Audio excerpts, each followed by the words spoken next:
Bismillahirrahmanirrahim. Apa untungnya kalau kita sabar ketika kita dicela, dihina, dibully di sosial media, di hate speech? Apa untungnya buat kita? Untung apa rugi sih sebetulnya buat kita?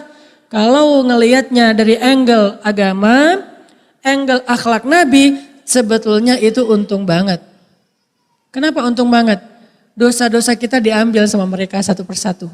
Makin berat bulian dan hate speech-nya, makin banyak dosa kita yang diambil. Kalau udah habis dosa kita, Ustadz saya mah orang yang udah gak punya dosa. Misalnya nih, ngerasa udah gak punya dosa, walaupun udah pasti punya lah.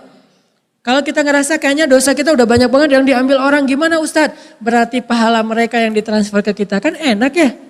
Kita gak tahajud, tapi kita dicatat dia tahajud malam ini. Kita gak sedekah, dia sedekah. Kita gak puasa Senin Kamis, dia puasa Senin Kamis. Kita gak tilawah 1 juz, dia tilawah 1 juz. Dari mana semua amal soleh itu kita dapetin? Dari orang yang rajin tahajud tapi ngebicarain aib kita.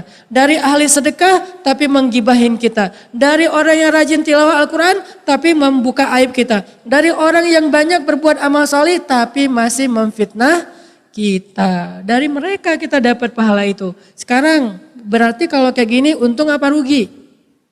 Untung apa rugi? Untung. Terus mana ada orang untung terus dia marah-marah. Untung nih gua nih. Gak ada kan ya? Namanya orang untung kan happy kan. Dapat untung dari dagang 1 juta, 2 juta. Gua bete banget hari ini. Kenapa? Untung dagangan gua. Ada gitu orang kayak gitu? Gak ada. Yang namanya untung pasti happy. Alhamdulillah hari ini saya dapat sekian juta untung dari dagangan saya. Kan happy.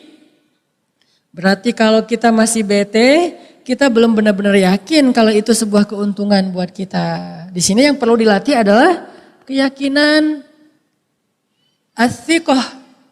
Ya percayanya kita dengan janji Allah dan Rasul. Tapi kita nggak boleh emosi Ustadz, boleh. Tapi jangan larut. Apa kita nggak boleh sedih Ustadz? Boleh. Tapi jangan larut dalam kesedihan. Harus cepat recovery-nya. Kenapa cepat recovery? Karena kita percaya ternyata itu nggak rugi kalau kita